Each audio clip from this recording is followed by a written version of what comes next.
भाषा। आज का टॉपिक है भाषा। हिंदी माध्यमिक के बाद अब हम हिंदी सेकंड व्याकरण में 2 चैप्टर 3 चैप्टर जितने भी होंगे पढ़ लेते हैं। तो पहला टॉपिक है भाषा, लैंग्वेज। माधवी संकेत से दिशा को कुछ समझा रही है। दिशा उसकी बात नहीं समझ पा रही है। हम अपने मन की हर बात संकेतों से नहीं समझा सकते हैं। कुछ एक बातें समझा सकते हैं लेकिन सारी बातें नहीं। यदि वे आपस में बातचीत करें तो दिशा उसकी बात समझ सकती है। माधवी बोली, दिशा देखो, नानी जी ने मेरे जन्मदिन का उपहार भेजा है। दिशा देखो, नानी जी ने मेरे जन्मदिन का उपहार भेजा है। दिशा, अरे वाह माधवी, मुझे भी दिखाओ। माधवी बोले, हाँ मिलकर देखते हैं। उपहार के साथ नानी जी ने एक पत्र भी भेजा है, पहले उसे पढ़ते हैं। दिशा बोली, अच्छा पत्र भी है, फिर पहले पत्र पढ़ो। दिशा और माधवी की बातें कैसे पता चली? सुनकर। माधवी ने दिशा को कैसे बताया? बोलकर। दिशा ने पत्र में लिखी बात कैसे जानी? पढ़कर। दिशा की नानी ने उसे पत्र कैसे भेजा? लिखकर। तो आगे देखिए कि इस प्रकार हम सुनकर, बोलकर, पढ़कर, लिखकर अपने विचार प्रकट करते हैं तो दूसरों के विचार जानते हैं। अपनी बात को एक दूसरे तक पहुंचाने के लिए हम जिस साधन को अपनाते हैं उसे भाषा कहते हैं। अब देखिए भाषा के रूप। भाषा के 2 रूप हैं, मौखिक भाषा, लिखित भाषा।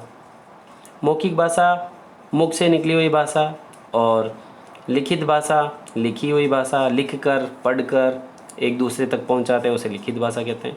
तो भारत में अनेक भाषाएं बोली जाती है। हिंदी भारत की राजभाषा है और कुछ अन्य भाषाएं हैं जो देखिए। राज्य और भाषा। पंजाब की कौन सी भाषा है? पंजाबी। गुजरात की गुजराती। राजस्थान की राजस्थानी। केरल की मलयालम। और उसके बाद कश्मीर की कश्मीरी। महाराष्ट्र की मराठी। आंध्र प्रदेश की तेलुगु। तमिलनाडु की तमिल। राज्य भाषा असम असमी। उत्तर प्रदेश की हिंदी। कर्नाटक की कन्नड़। मणिपुर की मणिपुरी। तो हमने क्या सीखा कि भाषा हमारे मन की बात एक दूसरे तक पहुंचाते हैं, उसे भाषा कहते हैं। भाषा के 2 रूप, मौखिक और लिखित।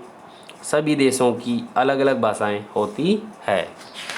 तो ये भाषा के बारे में बताया। अब हम चलते हैं वर्ण की ओर कि हमारी वर्णमाला, आवर अल्फ़ाबेट, स्वर, व्यंजन। बोलते समय हमारे मुंह से कुछ ध्वनियाँ निकलती है। ध्वनि के बोले और लिखे जाने वाले रूप को वर्ण कहते हैं। वर्ण भाषा की सबसे छोटी इकाई है। वर्ण 2 प्रकार के होते हैं। वर्ण 2 प्रकार के होते हैं, स्वर और व्यंजन। वर्ण के जो भाग है वो देखिए। स्वर 11, व्यंजन 35 35। स्वर हैं ए, अ, आ, ई, उ, री, ए, ऐ, ओ, औ। और व्यंजन है क, च, ट, त, प। ये सारे वर्ग जो हैं क से लेकर है तक के वर्ग जो हैं व्यंजन के हैं। तो स्वर क्या है? इन्हें बोलने के लिए किसी अन्य वर्ण की सहायता नहीं लेनी पड़ती और व्यंजन में इन्हें बोलने के लिए स्वरों की सहायता लेनी पड़ती है। अब इसके अलावा आता है कि संयुक्त व्यंजन 4 होते हैं। वो कौन कौन से हैं? स, त्र, ज्ञ और स्र। ये स्वर और व्यंजन एक निश्चित क्रम में लिखे जाते हैं। स्वरों और व्यंजनों को मिलाकर हिंदी की वर्णमाला बनती है। संकेत क्या है कि केंद्रीय हिंदी निदेशालय द्वारा अम और अह को विशेष चिन्ह माना गया है।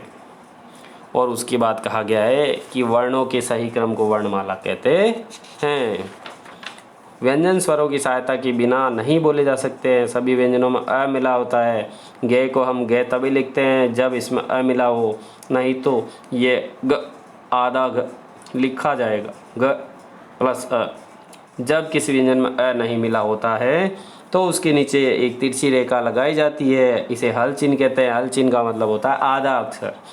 किसी भी शब्द के वर्णों को अलग करना वर्ण विच्छेद कहलाता है। तो ये परिभाषा आप याद करें।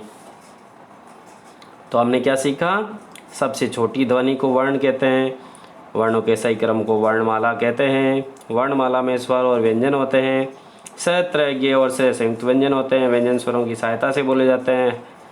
जो चिन्ह होता है उसे हल चिन्ह कहते हैं। शब्दों की वर्ण को अलग करना वर्ण विच्छेद कहलाता है। तो इस वीडियो को आप बार बार सुनिएगा ताकि आपके ये समझ में आ जाए कि वर्ण क्या होता है, भाषा क्या होती है, व्यंजन क्या होते हैं, संयुक्त व्यंजन क्या होते हैं, वर्ण की परिभाषा क्या होती है, वर्णमाला क्या होता है, स्वर व्यंजन क्या होते हैं, संयुक्त व्यंजन क्या होते हैं। ठीक है, ओके, धन्यवाद।